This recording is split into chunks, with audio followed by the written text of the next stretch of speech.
Everyone knew what was going on. It's not scout camp, everyone knew what was happening.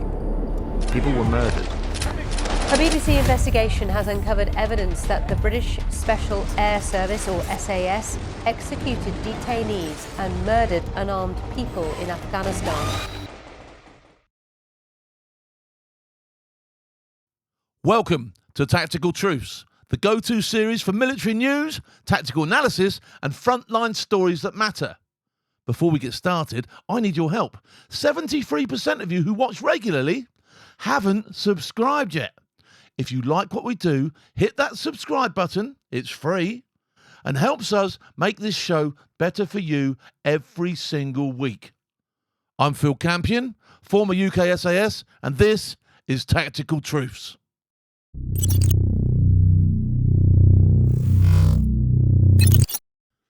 Right, this one's going to rattle cages. The BBC has launched a series of investigations targeting UK Special Forces. They're talking operations in Afghanistan, disputed accounts of enemy engagements, and hinting at systematic wrongdoing. They've named regiments, alluded to tactics, and implied that our most elite units were operating outside of the law. Now, let's be clear, if there's been foul play, it must be dealt with.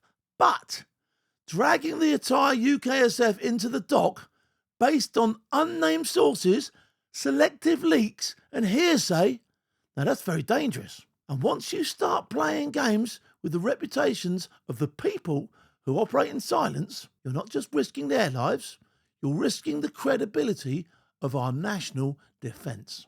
While the journos pick apart missions from a decade ago, the lads who were actually there, well, they can't say a word. No defence, no rebuttal, just silence, because that's how UKSF operates, in the shadows for the nation. Let's take a look at what's being said in the news. Well, just before we even start looking at that footage could have come from anywhere. All right, that's like troops in the dark, can't really see the kit and equipment, and even if it was the kit and equipment that the SF was supposed to be using, well, is it or isn't it? I don't know. I wasn't there. Funnily enough, nor were the people that are gobbing off. UK Special Forces was Allegedly, all right? Allegedly. sent on countless dangerous missions. Well, they're right there, because UK Special Forces did go on lots and lots and lots of dangerous missions. Missions that these people wouldn't go anywhere near, would swerve at all costs. But eyewitnesses say some of their colleagues committed Eyewitnesses. Now, don't get me wrong, these are actors, all right? These are actors. war crimes. Why are they pulling these faces, these actors? What are they trying to do? Are they trying to make it worse? Did they take the dollar and all? Shut up. Everyone knew what was going on. Everyone knew what was happening. People were murdered.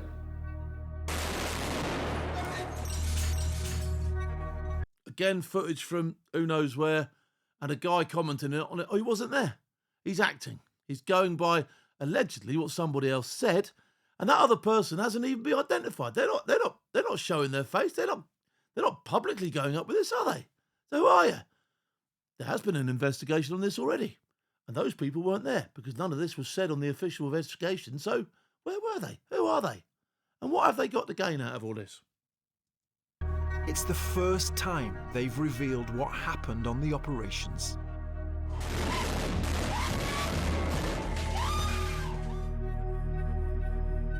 The killings they witnessed. The killings they were probably told about, because I'm not having it. Any of these people that are gobbing off were anywhere near any of the action. They were probably polishing a high-backed leather chair and have got no crack left in their arsehole. It was obvious these people had been shot in the back. They were clearly running away. And the So there's a assumedly a representation of a woman. Well, she definitely wouldn't have been there because they wouldn't have been taking women on these operations anyway. So she definitely wasn't there. So she's got her wires crossed from someone or got something fed to her or misinterpreted something. If you weren't there, shut your mouth. executions they say happened in front of them. They handcuffed a young boy and shot him. He was clearly a child, not even close to fighting age. How would you know what fighting age is as well? Just fighting age. What is fighting age? Now, I've been all over the world and seen child soldiers, and could be the difference between me coming home and not coming home. You know, you always hear these people gobbing off about, oh yeah, Afghan children, they can strip down AK-47s. Well, if they can strip one down, they can use one. And if they can use one, they can kill you. And if they can kill you, you don't go home. And if they're in front of you and they've got, you see the picture, don't you? Yeah? All right? Again, people are relaying to information that they've got from somewhere and buffing it up into what they want to see or say. It's the terrible secret the British state has been accused of covering up. No one's covering anything up. It's already been investigated. These are murderers. They should all be locked up.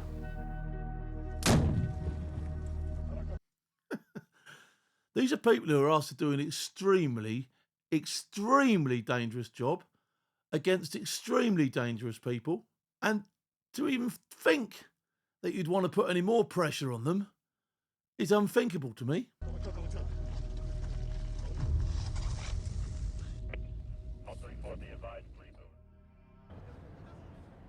Oh, the other thing is here as well, I saw war crimes. I saw war crimes and did nothing about it.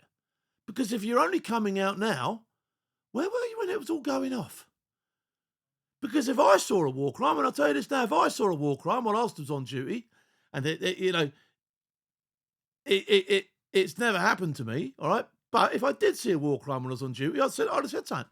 Excuse me, that's wrong. You shouldn't be doing that. Do you know what I mean? So where are these people who are so brave? Well, it reeks of keyboard warrior to me. My right honourable friend, the Secretary of State for Defence, has commissioned an independent statutory inquiry to investigate and report on alleged unlawful activity by British Armed Forces. Who's paying for that? How far is it going to go? You know, where is it going to go? During deliberate detention operations in Afghanistan.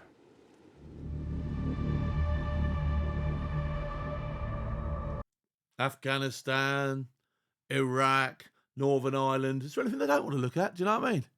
But like I say, all this stuff's been done before. Just go, look at the Northern Ireland stuff. Insane. When will the government stop targeting the people that look after it and start looking after them? All right. They send you there. They ask you to do incredibly dangerous stuff. And yet, on the word of farmers and people that weren't even there, they start these ridiculous investigations and dragging people's names through the mud. And worse. It's ridiculous. The public inquiry is investigating many of the SAS operations reported by Panorama. Panodrama. Well, we all saw the last one, which was completely full of shit, wasn't it? Using footage of people that were nothing to do with the SAS. Do you know what I mean? There you go. Let's have some. Oh, there you go. That's terrible. That is. Oh, don't care what the Aussies did. Got nothing to do with this lot. All right. Yet you made a whole story and a whole set of allegations based around what somebody else's country did, let alone your own people. And you're telling me you're credible? Somebody should be putting the gags and restraints on you. The BBC, shocking, absolute lazy journalism of the highest order. Buffing stuff up, embellishing stories. It's just shite. Including a raid where 8 men and a 14-year-old boy were killed. The SAS said they were targeting a Taliban commander. A 14-year-old boy was killed. I've seen children under the age of 14, probably closer to the age of 9 or 10, with weapons in a position where if they were called upon to fight, they would, all right? So let's take that into context, all right? Let's look at that in context, all right? The age means nothing out there. It's what they've got in their hands and how they're prepared to use it that matters, because that's the difference between these lads and lasses coming home and not coming home. So that's what I'm figured on as an operator, as somebody who's been there, seen it, done it. I don't see it through these honking, shit-smeared glasses that they look at them through when all they're trying to do is punctuate their own stories and satisfy their own ambitions and needs and wants. You can tell I'm upset with this, can't you? And were fired on first. But the families say the men were unarmed and in bed. So these are the bullet holes? The family say, oh, well, of course we're going to believe them, aren't we? And of course the family are going to go after some compensation. How many times have we seen this? And how many times have we seen bent lawyers like Phil Shiner? Oh, I'll help them. There's a few quid in this for me because I'm the lawyer. It's just bollocks. I have never, ever seen anybody I've worked with do anything other than what was required to be done. Period. Oh, look at the bullet holes. It was at night. We're in your compound. You're putting up resistance. Oh, there's a few bullet holes, is there? Of course there is. He was shot laying there. He probably was laying there in a fire position. But they don't think about that because they don't know that people take cover and try to lower their profile and take a flight. He wouldn't know. I'm not even here to pick this apart. But it just reeks of bullshit from someone who's been there, seen it and done it. It just reeks of bullshit. It just reeks of people embellishing it who've got no idea, who've spent their whole life looking at stuff from a high-backed leather chair. They've got no cracks in their arseholes.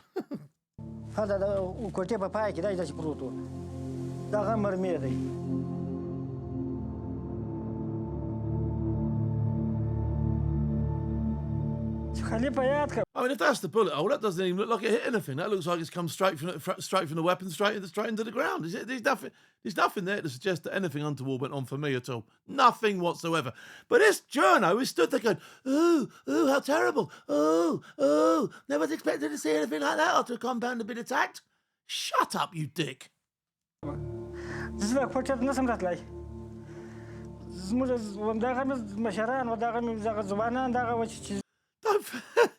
This was a Taliban commander's house.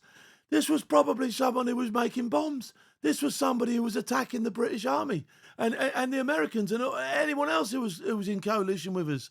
Yeah? And you're around there now having a cup of tea and stuck. Oh, don't, all right, stop it. Sucking up to him. Now we have new evidence, and it comes from British troops who were on the ground. Special Forces troops usually have... I'm just not having that. If you were on the ground, if you were there, you'd have said something before, period. You would have said something before. You'd have been debriefed, you'd have gone through the stories, you'd have said what was happening, and somebody would have been brought to book if there was foul play on the ground that night. That's end of that. A strict code of silence. But some of those who were on those missions have agreed to talk to us, to tell us what they saw. Of course they have. They didn't want to talk to their own. They didn't want to highlight this at the time. They didn't want to in the first investigation. They didn't want to, when it was debriefed and all the rest of it. They didn't want to say nothing then. But the BBC have got involved and, I'd love to be on telly. Shut up. You're a dick. You're an absolute fool. You.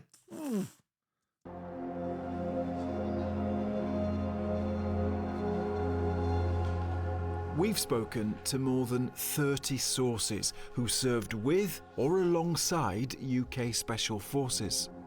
With or alongside. Alongside means you didn't do anything.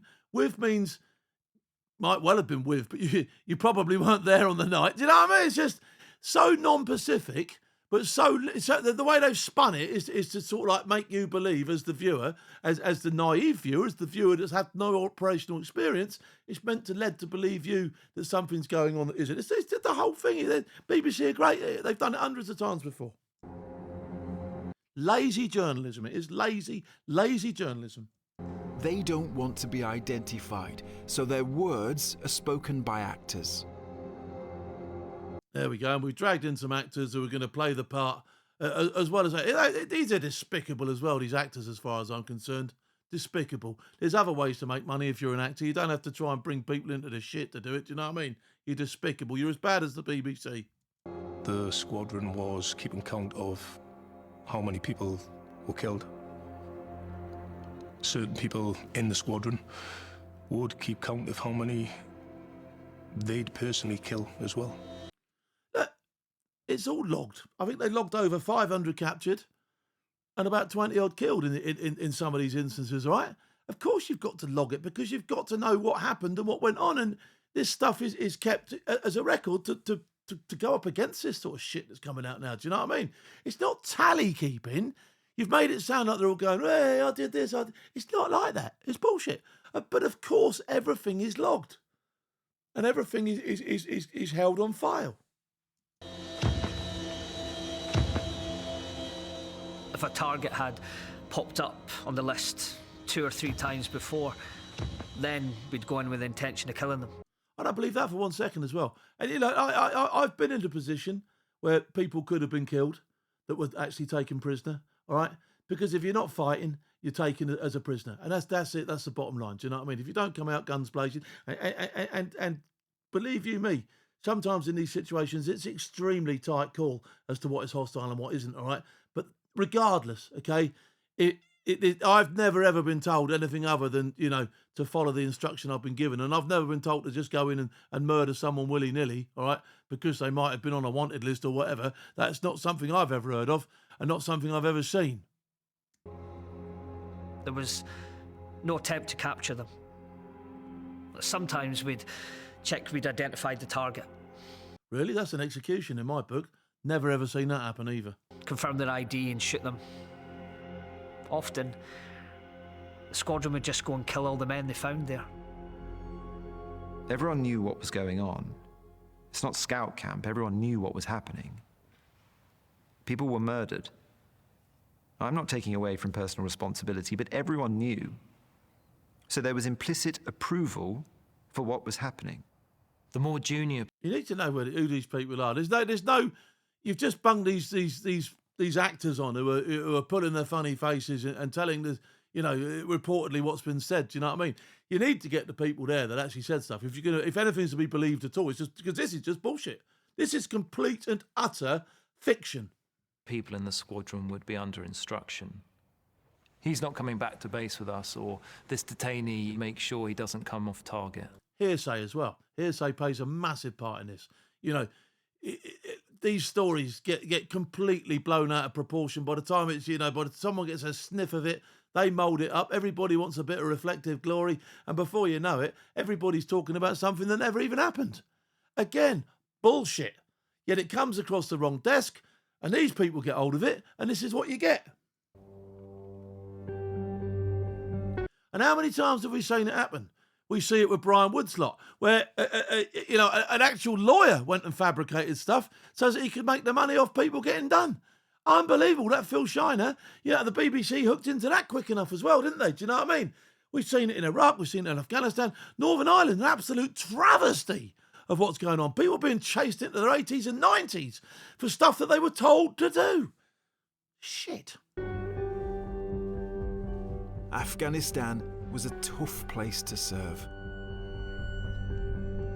Not one of these people making these accusations and claims has ever been in any of this position at all, I'm sure, or they would not be reacting in the way that they are. Or if they were, they'd have done it at the time it happened. If you're that moralistic, if you're that well screwed on that you know, and you're that adamant that stuff happened, say something at the time. If not, shut your mouth. Because coming back, revisiting stuff for whatever reason, I don't know, it's just bollocks. 457 members of the UK's armed forces lost their lives, and thousands more were wounded. And that number would have been significantly higher if it hadn't been for our brave special forces doing an extremely difficult job and keeping the lid on stuff. That is a fact. That is a fact. Special forces were there to protect them, but the regular troops weren't told what happened on the raids. They don't need to be told what happens on the raids. All right? They'll get little snippets here and there, but they don't need to be told what's there. There's a need to know policy. All right? And if you need to know, you'll be told. And if you don't need to know, do you? That's the way it is. These blokes were intoxicated by that feeling of killing people. Some of the guys we killed genuinely were bad people, but they were taking pleasure in the brutality and the killing. Again, the way these things are received, you've got to get your mindset around stuff somehow. And I have heard some particularly brutal things said, or, a joke made out of stuff that probably isn't funny, but it is in the time. It's the way of mentally coping with stuff, all right? And these people are misinterpreting it, completely misinterpreting it. So I'm not having this either. This is bollocks. Lots of psychotic murderers. Jesus, yeah, like the regiment's just full of psychotic murderers, really? Shut up.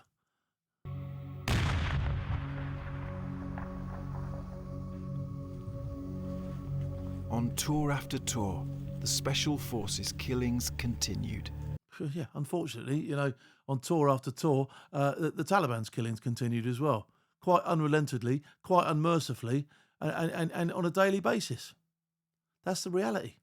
Two sides fighting against each other. That's a reality as well, isn't it? One of the guys went in and shot a load of people in a row. They were sleeping. Were you there? Did you see them asleep? How do you know? Why did you not say something sooner? Again, it just reeks of bullshit. They were shot one after the other. I saw it with my own eyes. Right in front of me. And yet you chose not to say anything. Just reeks of it, doesn't it? Reeks of it. Absolutely reeks of it. I'm not having it. No, I'm not having that. They switched when they were out on ops. I saw the quietest guys switch, show serious psychopathic traits. It's like a mob mentality. Felt like we were... Got to get the job done. Do you know what I mean? It's what is switch? Do you know what I mean? You know, you switch. Of course, you switch on when you go out the gate. If you don't switch on, you can't be the same person you are in camp. You can't be the same person you are around your kids at home, can you? Do you know what I mean? You're going out to do an extremely difficult, dangerous, insanely dangerous job. So of course you're of a slightly different mindset. That goes without saying, doesn't it? We're going back 300-400 years. It was barbaric. Battlefield's a barbaric place, unfortunately. I was totally prepared to shoot someone if they were shooting at me. I mean, that's different. They were lawless. This is just dramatised bullshit as far as I can see.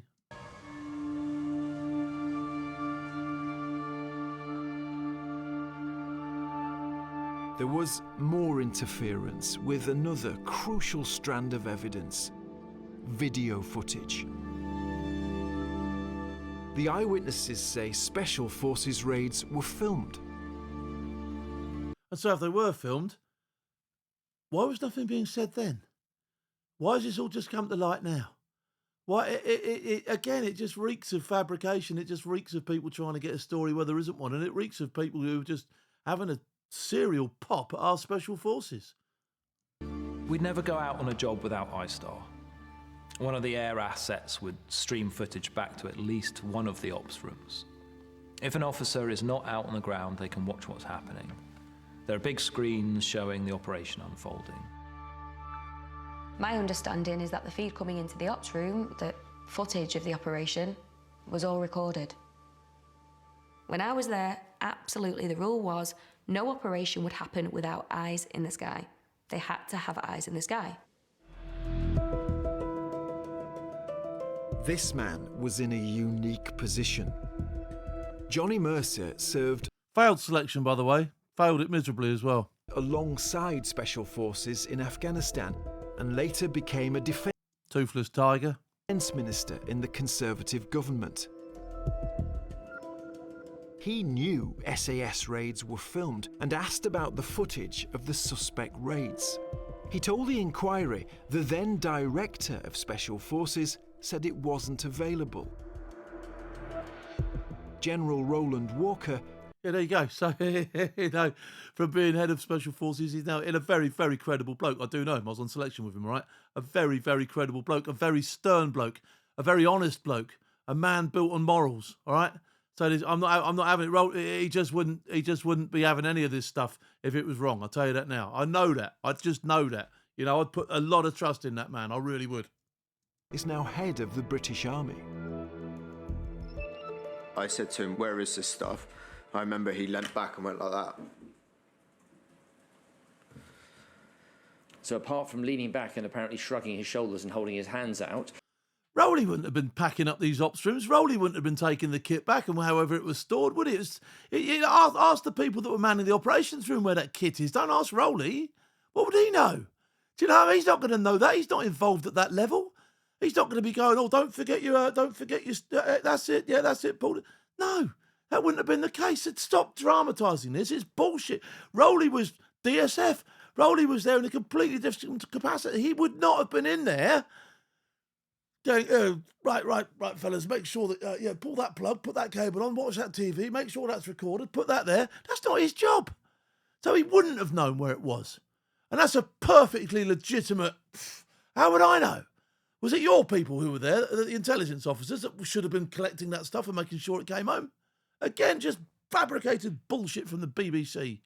Did he offer any explanation to you as to where this material was? It's not available, Johnny. Did you press him on that? I made clear to him that it wasn't plausible. But it's not his problem. It might not be a plausible explanation that stuff like that would go missing. Find out whose fault it was that it went missing, and then press your little buttons and go mad and start scratching and scraping and trying to find. It would have been there somewhere. Somebody would have lost that. Okay, it's probably, when they collapse these things, you saw how quickly people got out of Afghanistan and all that sort of stuff. It was a hurry. It was a mess. It was a rush. Who knows where half this stuff went? More people are more concerned with getting home than getting the job done. That's what that looks like to me. And again, I can only presume that because I wasn't there, but it certainly wasn't General Walker's problem. Do you know what I mean? Not a plausible explanation to me.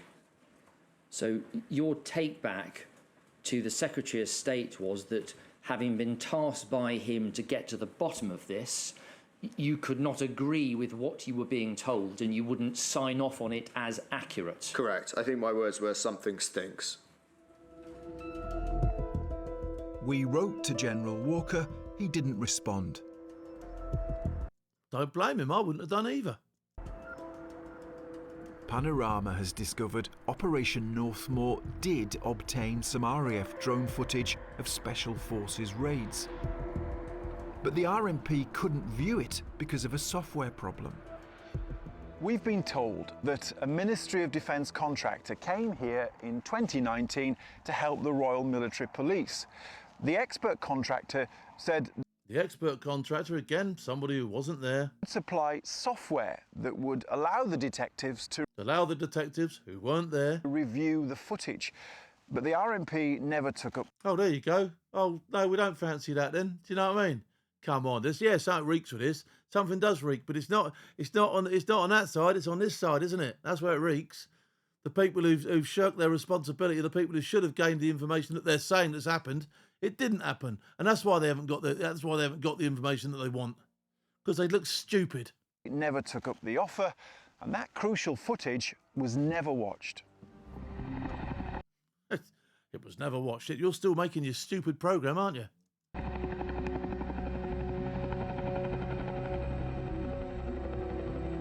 The Ministry of Defence stands accused of a cover-up lasting years and shutting down a murder investigation before it could get to the truth. And do you know what? There'll more likely be another investigation and it'll more likely come to the same conclusion as the first one. All right, that's the reality of this, do you know what I mean? That's what will probably happen. At times you could describe... Why don't they spend their time looking for the 400 people that are known ISIS fighters that returned from Syria to our country and have still got the same ideals as they had when they were in Syria? And that is totally absurd, isn't it? That's totally absurd that you'd be letting all this stuff go on under our own nose, but you chase the people that ultimately, when these people do stand up and probably have another go, you're chasing the people that you're going to ask to send after them, aren't you? I mean, it's just beggars belief, isn't it? Describe the way the Ministry of Defence acts as anti-democratic in the way they sort of circle the wagons, deny everything, and then only release information when they're absolutely forced to. We're bound by the same rules as everyone else in the military. These are murderers. They should all be locked up.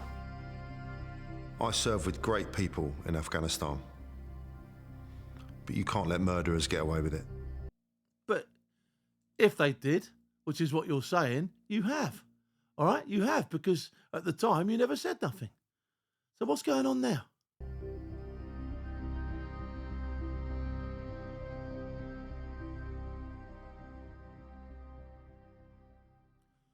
Right, well, I'm sure there's going to be lots and lots more said on this matter. Let's have a summarise here. We'll be following this story, I can tell you, but let's have a quick summary here, shall we?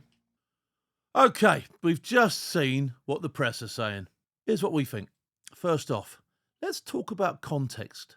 UKSF operators don't get to tell their side of the story, ever. They sign away their right to speak publicly, so while the BBC puts out primetime documentaries, dramatic voiceovers, and headline-grabbing exposés, the men on the ground remain ghosts. They operate with absolute silence, not just because it's protocol, but because it's principle. What we're witnessing here isn't a fair investigation, it's a spectacle.